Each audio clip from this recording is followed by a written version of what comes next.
Opa, fala aí. Eu lhes reapresento um mundo onde aqueles que agridem fora das arenas de duelos não ficarão impunes. Nem todo o dinheiro do mundo pode salvar esse cara agora. Reprovado pelo Kazuma, bora? O prota, depois de sair da sala das constelações, foi atacado por um grupo de estudantes veteranos. Todos foram aniquilados. Não sei nem como sair vivo. Toma! Como consequência disso, os veteranos amassados avisaram o quem os contratou que não teve nem como. Contra aquele cara não teve como e nem vão tentar mais. Acabou. E por isso, rapaziada, Minoxidil Ventric pediu para um membro renegado de sua família vir para a Coreia cuidar do prota pessoalmente para ele, um maluco psicopata. Ah, agora ficou bom, né? No dia seguinte de manhã, lá estava o prota para treinar. Ele tinha marcado com a gatinha do Mensina Esgrima. Enquanto ele dava aquela alongada braba, ela aparece para aula particular. Ela já chega falando Mensina Esgrima para não perder o costume, mas a resposta do prota é não. Antes de aprender esgrima, eles precisam melhorar o condicionamento físico. E a cabeça voada não entende nada além de Mensina Esgrima, é claro. O prota coloca ela para alongar porque hoje elas vão suar. Ele notou que atualmente as pessoas treinam só a mana e esquecem do físico, e isso é um grande erro. A Arin mesmo tem muita mana, mas se correr 20 metros desmaia igual eu. Começando o treinamento, 20 mil flexões, 1,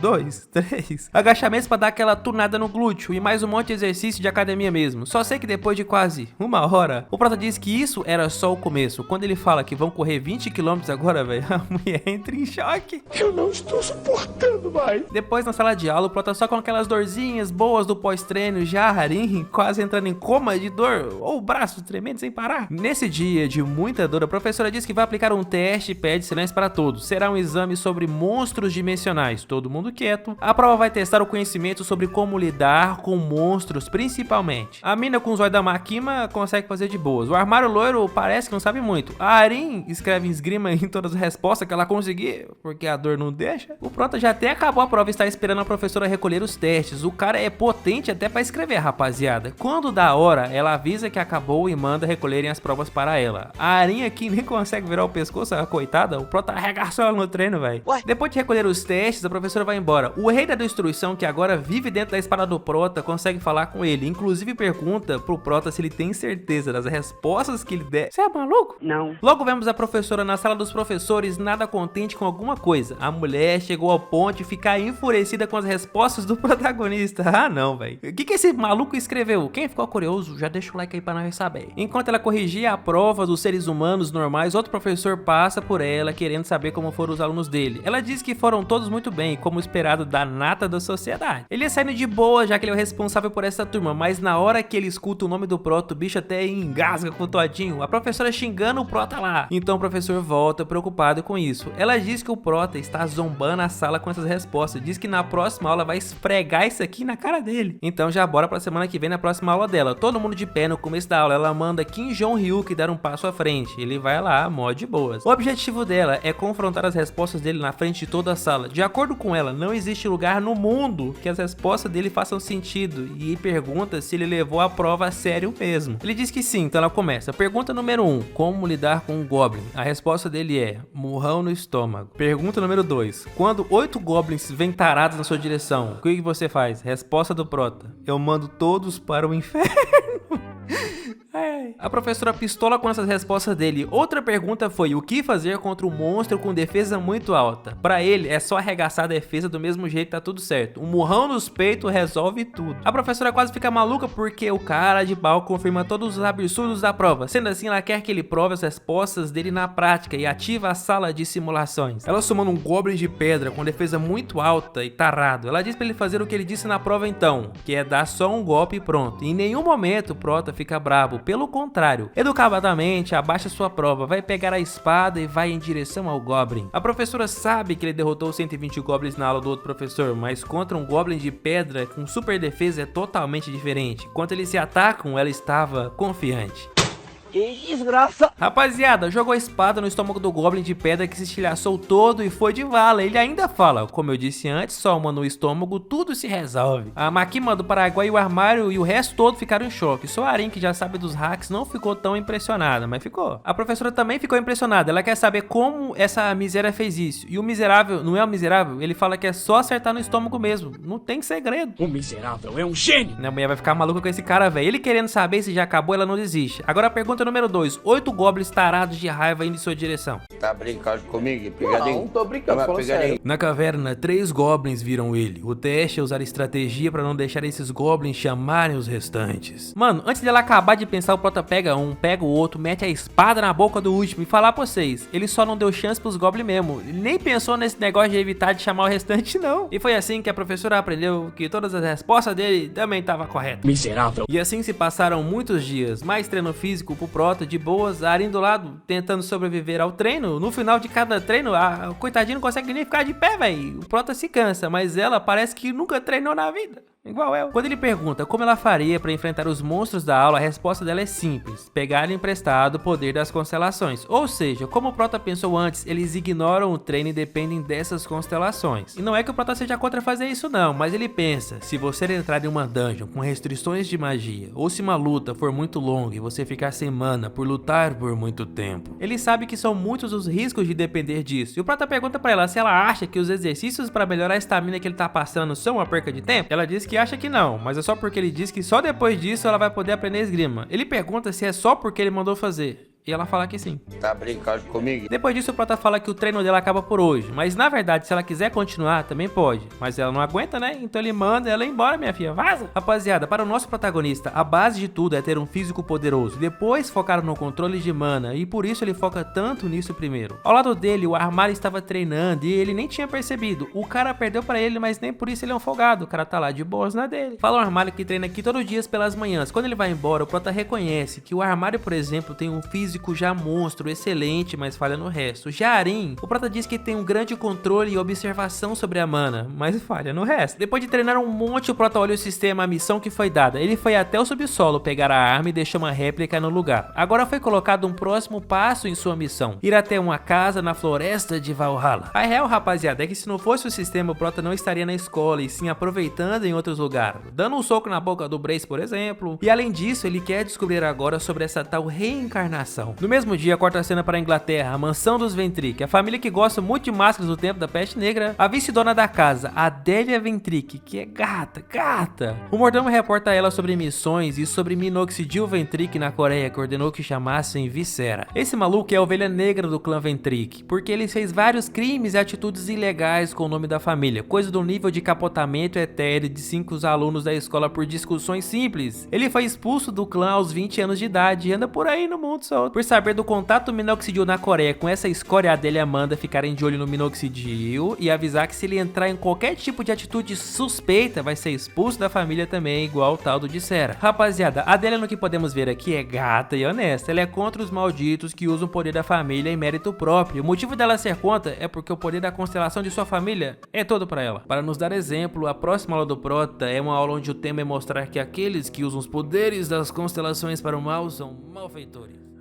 Esse corpo tá uma porra. E será que quem tá vendo o vídeo agora tá com a coluna torta também? Não sei. Rapaziada, na verdade o Prota diz que no passado o seu corpo original era pior do que esse nesta idade. Na verdade, mesmo que seja estranho um corpo fraco em comparação ao seu no final de sua vida, esse daqui é muito melhor e evolui mais rápido que o seu corpo anterior. Basicamente, o dono original desse corpo não era pra ser fraco, isso ele não sabe ainda do porquê. Na real, não sabemos o que aconteceu com o moleque dono desse corpo ainda, mas quanto ao dono do corpo, o Prota não tá nem aí, rapaziada. Nisso aí ele tá de boa, foda-se quem perdeu o corpo, agora é dele. E rapaziada, a Makima chama e passa um bilhetinho pra ele no meio da aula. O que será isso? O que tem escrito? No papel tá escrito: ei. Ele não entendeu nada. 200.000 horas depois, na última aula, o professor responsável avisa que nesse fim de semana terão permissão para saírem da academia, mas devem avisar o campus disso. E lá estava indo o Prota avisar. Como sempre, suas respostas não tinham como ser mais simples. Aí do nada, alguém chama ele. Ei. Ele já vira pra ver a Makima do Paraguai. O Prota já pergunta logo se ela também acha divertido seguir os outros por aí. O bilhete mais cedo com ei, ele respondeu com o quê? Mas ela não respondeu de volta. Por isso o Prota já fala logo que ele tem que entregar isso, então ela diz logo o que quer. Mas daí ela fica toda envergonhada. Então, é que tipo, sabe, é que... Mano, o Prota fica vermelho de raiva e manda a maluca serelar logo.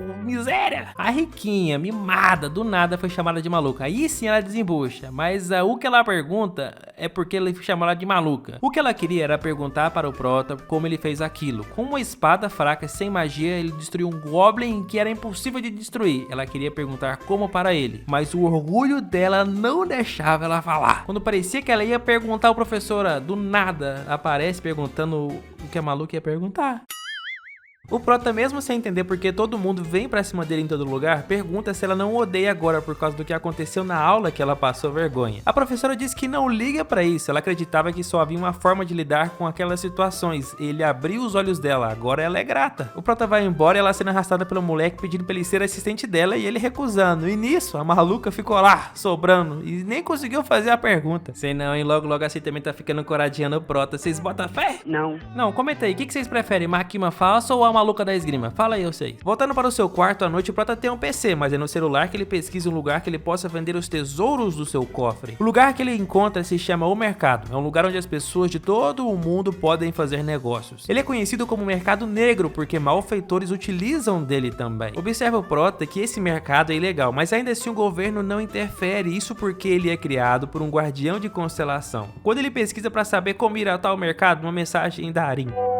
Ele pergunta logo o que é, e ela responde que não pode ir pro treino amanhã, porque vai viajar. E esse kkk do Prota, que ela não entende, segundo eles quer dizer boa viagem. Mano, eu acho que o Prota viajou agora, velho, tá maluco? Quando ele explica, ela manda uns coelhos mal felizes e o Prota não gosta de pá furado, então já corta o papo. Desligando o celofone, no dia seguinte ele vai até o tal mercado. Dentro de um café abandonado, ele entra e o próximo passo diz pra ele virar à direita. Numa porta você sai no outro lugar que já é de noite, o famoso portal. Esse lugar parece familiar para o Prota de sua vida passada. Mas antes de ele pensar muito sobre isso, alguém chama por ele. O homem de jaqueta de couro é quem recebe a taxa de 2 milhões de dinheiros para você ter acesso ao mercado. O moleque tira um tijolo de dinheiro que ele ganhou no prêmio de ficar em primeiro na classificação da Valhalla. Nosso objetivo aqui hoje é vender algumas joias, rapaziada. O jaqueta de couro explica como funciona o mercado e recomenda a loja do Morris no final das ruas. Antes do Prota ir, o jaqueta de couro diz que todos aqui usam máscaras para permanecer anônimos e dá uma máscara da Ambu pra ele. Opa, muito obrigado. De nada. No lugar, todo mundo com máscara de gatinho mesmo. A tal loja do Morris, o Prota chega dizendo que tem uns bagulho pra ele avaliar o preço. Ele tira da mochila só uma bolsinha e joga na mesa. Mano, quando o Morris pega os anéis pra dar uma bisoiada no monóculo, o cara quase morre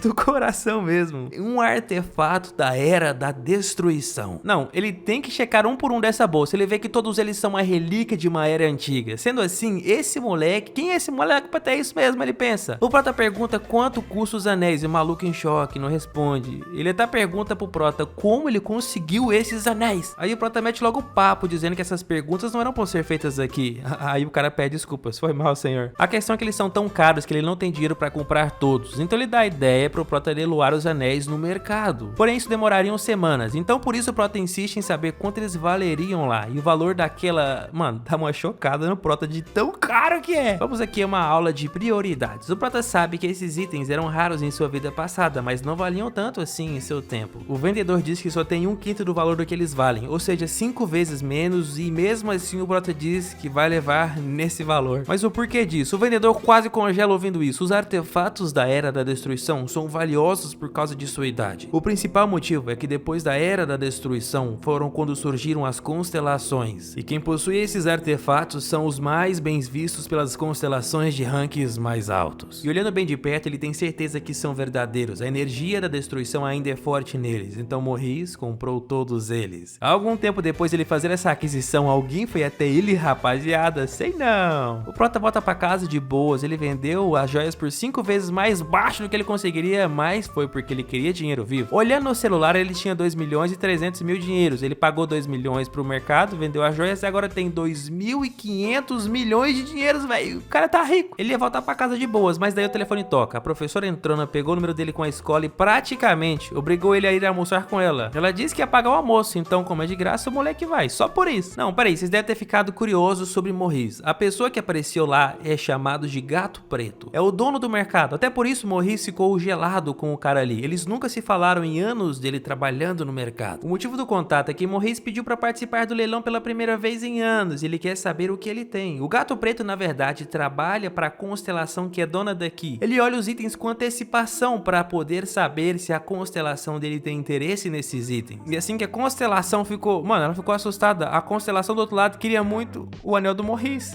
Então ele é? Rapaziada, e foi assim que Morris perdeu o anel. Morreu. Agora voltando à professora que chamou o aluno no final de semana pra almoçar e pagou uma pizza, uma pratada de macarrão com camarão, foi pra pedir pra ele ser assistente dela mais uma vez. O moleque diz não sem pensar muito sobre isso. Qualquer um ia querer muito isso, mas o prota nem aí. E ela argumenta que ele pode conseguir uma bolsa de estudos, auxílio em dinheiro, também pode escrever um artigo com ela. Mano, ela só faltou oferecer o butico e mesmo assim o prota não quer. Tudo o que ele quer é chegar no centro da grande floresta por causa dos sistemas. Essas percas de tempo só vão atrapalhá-lo. Como última tentativa, ela oferece informação em troca dele ser assistente dela. O prota mesmo assim não queria, mas a mulher não ouve e começa a falar sobre a Choi e Arin, porque eles são próximos, ela acha, e de como ela vai ser deserdada da família dela.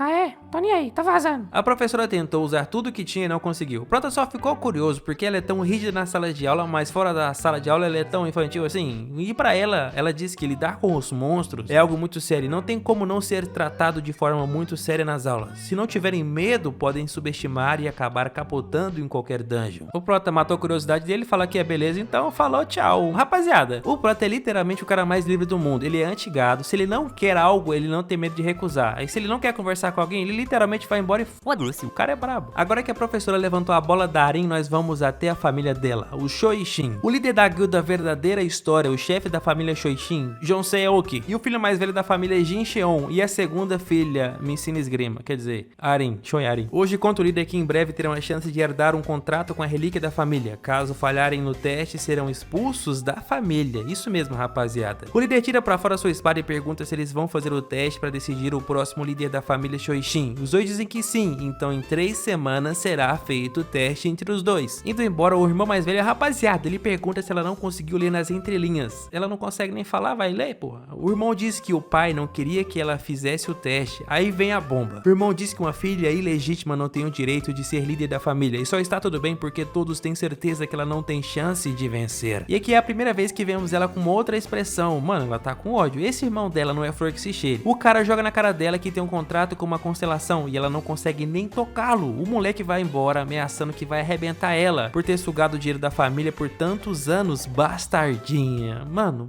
do céu, olha esse cara, velho. A determinação dela lembrando de sua mãe doente no passado, dizendo que ela tem que vencer. Mano, a sua mãe pediu pra ela se tornar líder da família pra ter o direito de ser livre dela. Será que vai dar bom pra ela, rapaziada? No outro dia, na sala de aula, o professor explica que a cada bimestre provas são realizadas e os últimos colocados são expulsos da academia. Esse é um filtro pra selecionar os melhores e forçar a todos a se esforçar o tempo todo. São testes práticos e teóricos. O prota tá ligado que na prática não existe risco, mas nesses teóricos aí pode dar ruim pra ele. A ideia do prota quanto a isso, o Barshi já teve essas aulas no passado e sabe tudo sobre esta matéria. O prota literalmente diz que vai colar dele. A constelação de estimação dele é contra isso porque é errado. O prota fala que é errado ele não está enchendo a cara dele de porrada a cada segundo da existência dele. Isso sim, vai colar e pronto, acabou. É um mito. Na saída da aula, a Arin pergunta pela primeira vez algo diferente de me ensina esgrima. Ela pergunta se eles vão treinar a academia hoje também. Aí o prota diz que agora sim está na hora de aprender esgrima. Aí a garota até brilha de felicidade, rapaziada. Na sala de treinamento, a primeira coisa que ele quer ver é a espada dela. Ela saca pra fora o espadão. O começo de tudo é pelo básico do básico, a forma de como segurar a espada. Com uma simples informação de como empunhar a espada, a mana flui naturalmente pela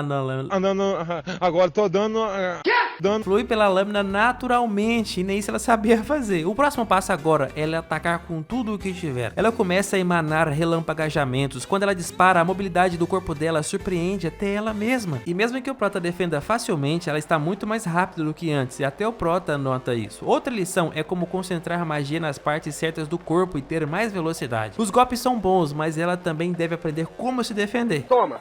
Nessa aula de muita trocação e trocação intensa, foram golpes pra tudo quanto é lado. A Arin foram quase 1 hora dela tentando ao máximo enquanto o prota ensinava. Quando acabou a 1 hora de treinamento, ela nem conseguiu ficar de pé. Ela reconhece que está muito mais forte do que no dia da cerimônia de abertura e mesmo assim não conseguiu alcançar o prota. Ele está em outro patamar. Antes de acabar a aula, ela quer ter um x1 a sério com ele. Ela pergunta se ele quer. Já o prota pensa que seria divertido porque ele é um talento bruto mesmo e é divertido. 300 anos atrás, ela teria potencial para ser uma de suas discípulas mesmo. Ela pergunta de novo se ele quer um x1 contra ela e para dar umas zoada, ele disse que querer ele não quer não. Aí pela primeira vez ela aceita de boas. Ela que é a mais teimosa do mundo aceitou. Ela até disse que se ele disse que não quer, então é porque não é bom. E basicamente, ela aceitou que vai seguir as palavras dele literalmente, definitivamente, e vai ficar mais forte assim. Sem determinação pra vingança, rapaziada. E falando em vingança, cadê o irmão do Minoxidil pra vingança? Não sei. 2 semanas depois, as gatinhas e todo o resto foram reunidos. O instrutor sênior vai explicar sobre o teste bimestral. O teste dessa vez, prático, vai ser o ataque a uma dungeon. Ao mesmo tempo que aparecem as entradas para as dungeons, ele diz que a quantidade certa para grupo que eles vão formar é de 8 pessoas. Mas se quiserem fazer grupos com mais ou menos pessoas, sintam-se livres para isso. Vocês terão 5 horas para terminar as dungeons. O nível dela é de rank F+.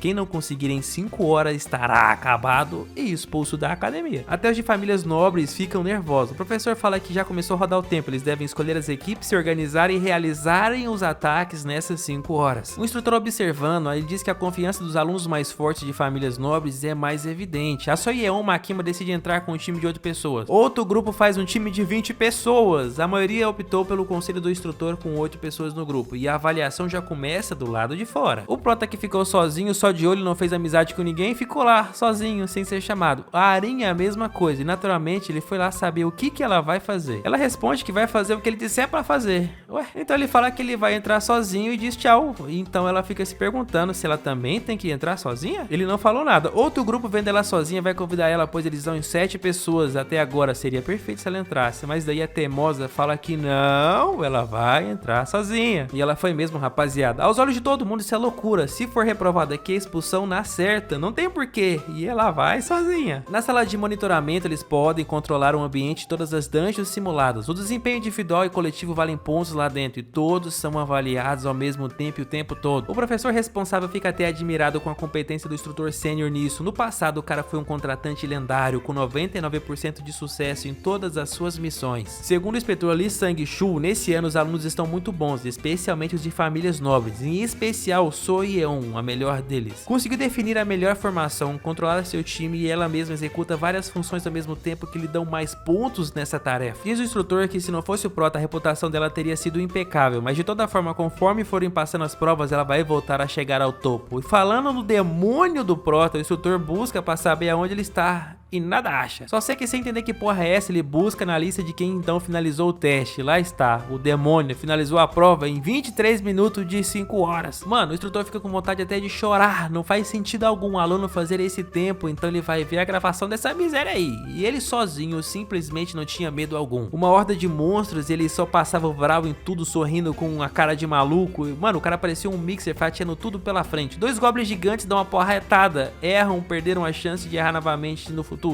Morreu. Enquanto ele via os 23 minutos de terror, os outros 2 professores estavam ali também, observando. Na hora do boss sinistro da dungeon, que foi programado para elevar ao limite o número de 8 alunos, ele só com uma estocada, o bicho já era. Rapaziada, indiscutivelmente, o prota ficou em primeiro lugar e todos reconhecem que o maluco não é normal. Todo mundo saindo das dungeons, estrupiados, lascadinhos, até os que foram muito melhores têm marcas representando o que foi difícil. O Arin estava lá também, rapaziada, com os cortes nas roupas. O prota era o único maluco que estava tão limpo quanto no começo. E aqui está pra nós a classificação. O prota em primeiro, a gatinha da esgrima em segundo, a Soyeon em terceiro, o armário em quarto e o resto. O instrutor sênior esperava que o prota ficasse em primeiro, mas não nesse nível, sem nenhum ferimento. Ele diz que o potencial dele é esperado ele chegar aos melhores do mundo, se não o melhor. Mas nem por isso eles poderiam deixar de notar que, ao contrário do esperado, o segundo lugar seria Choi Arin. Eles não sabem porque ela foi sozinha como o prota fez. O seu tempo foi maior do que o dele. Ela ficou ferida pelas lutas, mas ainda assim ela conseguiu realizar sozinha. Rapaziada, o professor responsável conhece ela porque já foi executivo da guilda Shoishin, e mesmo que ela fosse um aluno exemplar, não faz sentido esse comportamento. Minoxidil Ventric, que é de outra sala, vai dar uma olhada no rank do prota, que é da sala vizinha, só pra passar vergonha e ver que ele é o top 1 da turma. E nesse mesmo dia, ele fica bravinho e pede pra se encontrar com Dissera, que acabou de chegar na Coreia. O encontro dos Ventric não podia deixar de ser num lugar chique. Dissera, que veio do México especialmente especialmente para passar o vapo no prota, como igual um cachorro. Dá pra ver que o Minoxidil tem até um certo medo do cara. O Dissera pergunta sobre o cara que ele tem que passar o vapo, se está realmente autorizado a matá-lo. E segundo o Minoxidil, essa escolha é dele. Só é necessário mesmo ensinar uma lição pra ele, bem humilde, mas se ele quiser fazer isso, a escolha é dele. Depois de combinar em detalhes, valor, sobre como o Minoxidil deve arrumar um álibi pra ele conseguir agir em Valhalla, sobrou até pra coitadinha da secretária, mano. Uma semana depois, o prota pede autorização pra sair do campus de Valhalla. Isso só foi possível porque ele foi muito bem no exame bimestral. Existe um limite de vezes que você pode sair a cada bimestre da academia. O prota foi numa espécie de reserva florestal. Ele estava concentrado até que ele dá de cara com ninguém menos que Viscera, o pescotapa. Só pra dar uma refrescada na memória de vocês, o prota no passado tinha discípulos e ao que parece essas pessoas se tornaram as lendárias constelações de hoje em dia. O gato preto que pegou o anel do Morris não entendia por que o seu mestre estava quase se rasgando de ansiedade em ter algo que pertencia a alguém na era da destruição 300 anos atrás. A constelação é muito louca, velho, mas foda-se, bora ver essa treta aqui na nossa frente, rapaziada. O Dissera entrou na frente do prota com a cara de maluco, cumprimentando ele como se o conhecesse. O prota educadamente queria saber quem ele era, mas o pescotapa insinua que isso não vai ser importante pra ele. O prota que não é bobo, ele veio até aqui porque ele foi convidado por uma pessoa e na verdade ele estava ciente que o objetivo era se livrarem dele. O pescotapa elogia a intuição por isso, mas segundo o prota não é intuição, ele já sabia disso dias atrás. Literalmente jogou na cara do pescotapa que isso aqui é previsível e nada fora do normal. O cara é irritado, faz o primeiro ataque, ele veio com raiva. Toma! E errou, né? E por mais que tivesse sido forte o ataque, o prota está bem de boas. O tal Dissera é absolutamente confiante que é muito forte. E por mais que o prota não fique com medo ou nervoso, ele reconhece que o cara é forte. Seu corpo é frágil, qualquer ataque desse poder destruiria ele, então partiu estratégia. O prota sai correndo e o pescotapa vem atrás. Mano, o maluco despreocupado prepara um ataque e em segundos é surpreendido por um contra-ataque perguntando se ele tem cérebro mesmo dentro dessa cabeça. Mano, a mãozada no meio da testa foi um mega porrada racha crânio, depois dá uma pisada na cabeça pra combater. Não, pera aí, ele errou. Na real, o prota deixou ele desviar dessa vez pra dizer a mesma coisa que o pescotapa disse, que ele teve sorte em desviar dessa. Não demorou muito pro arrogante sentir medo do monstro na frente dele. A pergunta do Dissera é que dorgas o prota usou pra ficar tão forte assim. No passado, o cachorro louco usou todos os tipos de elixires pra se fortalecer e esse era seu talento, alta resistência para elixires. Seus pais gastaram milhões e milhões e aos 16 anos ele já tinha um corpo e poder de um adulto. A intenção de seus pais era usar o filho para garantir reconhecimento para a família. E diz o cachorro louco que isso ele não aceitava. As primeiras pessoas a irem de vala foram simplesmente seus pais. Depois de ser expulso do clã, a vida dele era mais livre, dinheiro não era um problema. Seu real motivo para vir até a Coreia era achar um desafio de sua idade para brincar, mas agora ele não está entendendo como existe um monstro desse jeito na Terra. Mano, que tipo de drogas você usou? Você está maluco, doido? Eu faço o Proed, caralho. O prota na real achou engraçada a pergunta do cachorro louco, como assim usar dorgas para ficar mais forte? Isso além de ser trapaça é desvantajoso. O prota pensava que ele poderia ser comparado ao armário, agora se sente culpado em fazer isso. Um drogadinho desse não se compara a um cara natural esforçado como o armário. Toma! E depois de ser humilhado, Viscera parte para as armas mágicas, sua adaga transbordando intenção assassina no máximo. E rapaziada, o moleque trevoso nem viu, ele pegou a adaga para ameaçar, o chute já veio na boca, quebrando tudo, filho. O cara bateu numa árvore, toma mais e outra para aprender. E não acabou não, ele segura o cara pelos cabelos igual o Minoxidil faz com a garota lá e o prota avisa pra ele não perder a consciência ainda não, porque tem muito mais pela frente.